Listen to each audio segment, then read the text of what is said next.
I'm delighted to be here and to hear the next generation of up-and-coming jazz artists. I come from the classical world. I guess I was finally ready for jazz when I was finishing up my undergrad, and it's been a degree. I'm originally from Houston, Texas, but I live in New York City now. And it's just been a great adventure discovering this music, which is so special, so profound. It requires the same level of dedication and love and care to attention to detail as classical. And one of the things I love so much about it, besides swing and just the earthiness, is just it's a communal art form, and I think it speaks from its history, from where this music comes from. And I love how this music is learned in the doing when you're on the stage. So why don't we just get to it, since we have limited time, and I believe Hannah will go first. We'll do some solo pieces first, and then go on from there.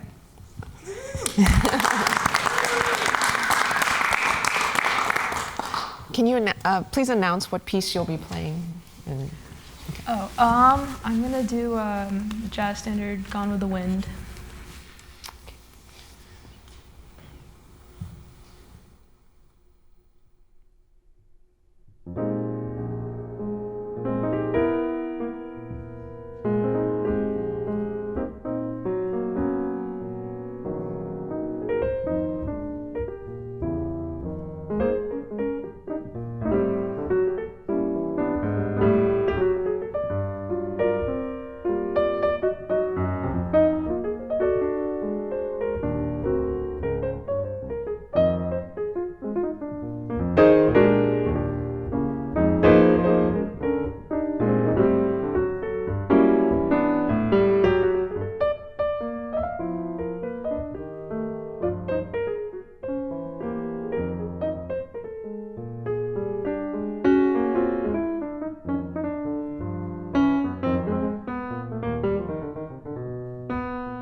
really nice. And thanks for going first. It's always tough.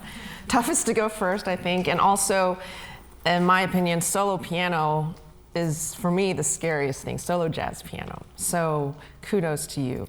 I love that tune. I think a challenge of this huge instrument, piano has so many advantages, but I think a challenge is that I want everybody to think about, and all of you, and you guys have a little advantage because now since you're following Hannah, is just how do you start making a sound that's personal on this piano? Because a friend of mine one time was half joking. He said, "Oh, Helen, I could send a 5-year-old up to stage and he'd hit the C and it sounded exactly the same as if you did it." And I said, well, that's not quite true. So one thing, just what kind of sound do you think about that you want to make on this instrument? Do you ever think about that? Let's say for this song, like, what is the feeling? Like, why did you choose this tune? I don't know, I enjoy playing it. I definitely felt like that was a little more frantic than I intended it to be. I was a little bit, That happens to me playing solo piano too. No, so you like the tune. That's a great reason to start, okay? What kind of character would you say this tune, or that you want to portray it with? I don't know. Is it a happy song? Is it melancholy? Is it fierce? Is it...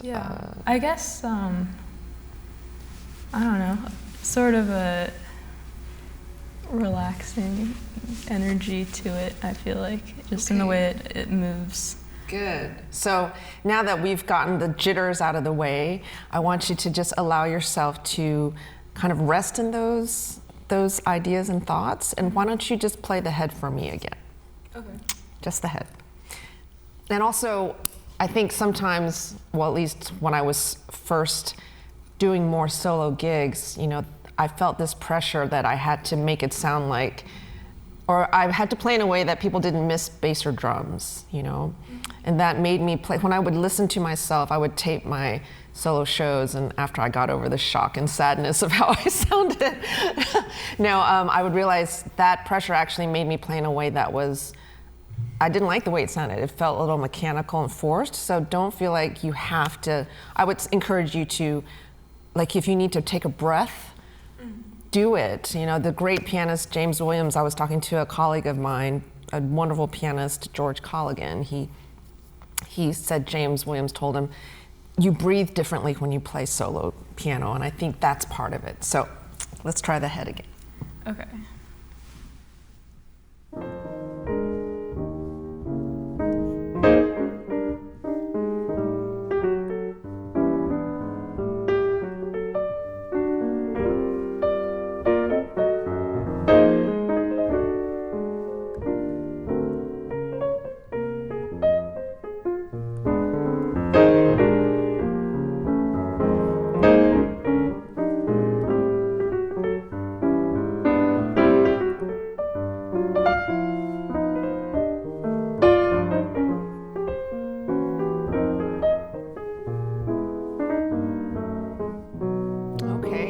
Good. Now I want you to think more about the melody. I think you have really nice chords, and I love how you're able to move through them smoothly with good voice leading. I want you to sing the melody out a little bit more. Can I show you a little bit what I mean by that? So right now the melody, I feel like you're punching out certain notes, but the other one, think like a singer. The piano is a percussion instrument, so we have a bit of a challenge, like.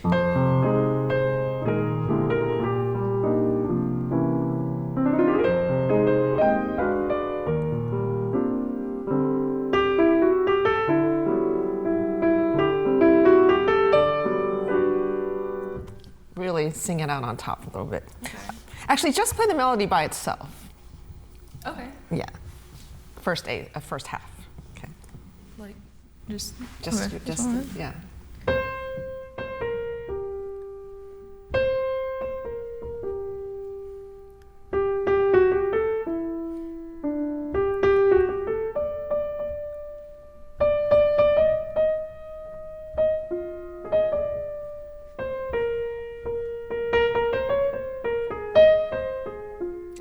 good. Okay, this time I want you to sing along with it, and I know I'll sing it with you so you don't feel alone. Because when we sing, there's like, piano, we just play with our fingers, but to sing that, it's a different, especially when notes have leaps. And also, I think pianists, we always run the risk of, we don't need to physically breathe like other instruments, so I call it run-on sentences. So when we have to sing with the melody, it's a very different experience. So, you want to try it again? Yeah.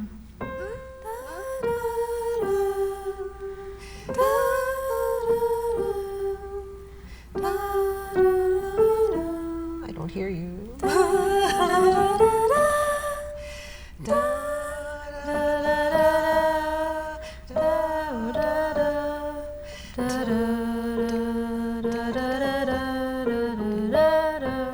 Nice. Okay, so do that again, and I'll play like the bass line and some chords for you. 1, 2, and really think about continuity of line and phrasing as if you were a singer, because right now the approach to the melody is a little bit too vertical to me. It's like dun dun, and think more horizontally, linear. Yeah. 1, 2, 1, 2, 3, 4.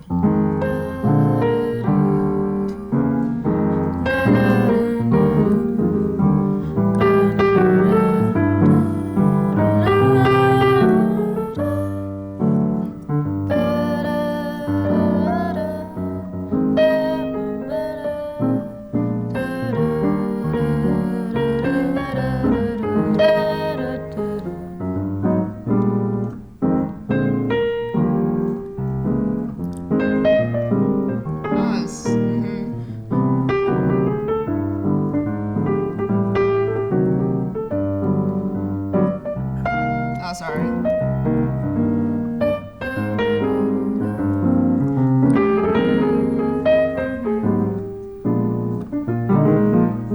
Okay, keep that sense and play for yourself this time. Okay.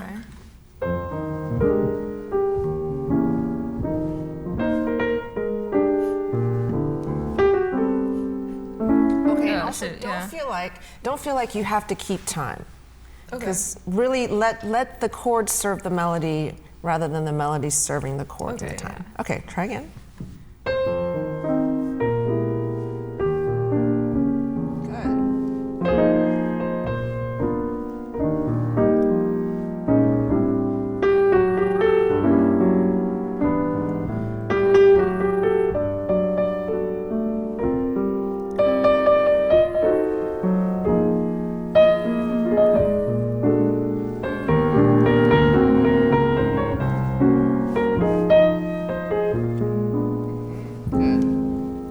Okay, good. So much better. I feel like there's a lyricism. I think the song is kind of wistful too, and I felt that more when you were playing that time. Great. So I just want to address the improvisation part. Yeah. So, when this piano is so huge, right? And so I remember solo piano, what do you do? So I want you to experiment with just using different parts of the keyboard you might not usually use. And there are many different ways you can accompany yourself. What are some different ways you can accompany if you're, let's say, you can solo with both hands. Yeah. But let's say if you're gonna, right now, you're just gonna solo with your right hand. What are some options in the left hand that you could do? Like a stride type thing. You do I stride, guess. sure. Or, What else? I don't know. Some quarter note walking type Walking motion. bass, sure. It could be half notes too. Yeah. You could do pedals, chords, mixture. Okay, so, and then again, and I know I was really lucky to study at a program called the Thelonious Monk Institute, and we had the chance to meet great artists, and one of the artists who was very kind to me, the bassist Ray Brown, and he would always say to me, "Why so many notes, Helen? Too many notes." I said, "Because I'm young." Now as I get older, I see what he's talking about. And again, the thing that we don't need to breathe, right, physically, but we actually should, and we do. So can I? Yes. So why don't you try this just to make yourself do something different? So.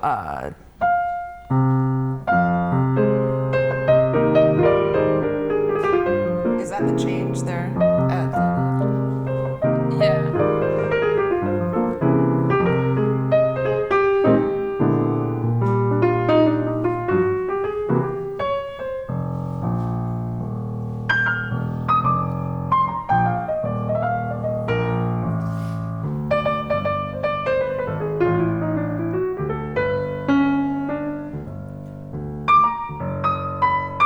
So I want you to really make your hands be apart. Okay. And just try, because I have a feeling you don't use those parts of the keyboard as much. Yeah. So maybe do the last 4 bars of the head and just single bass notes for the, okay? Last 4 bars of the head or something. Yeah. Okay, don't forget about the melody though. Yeah.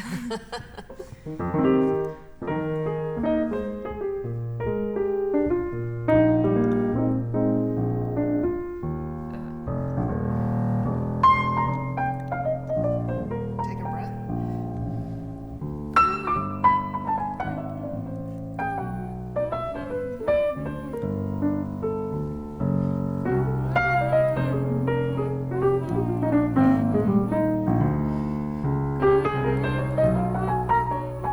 Nice.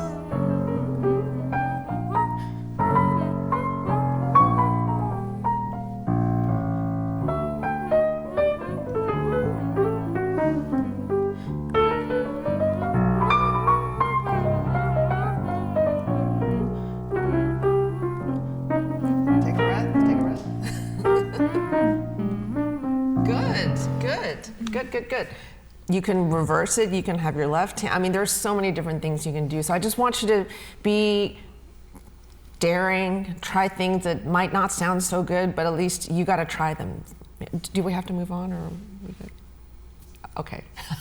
Yes, and also just one last thing, and maybe we'll talk about it a little more when we play in the trio. I want you to not, I feel like you're kind of skating across the surface of the keys, and when you're playing with drums and bass and you want to project, I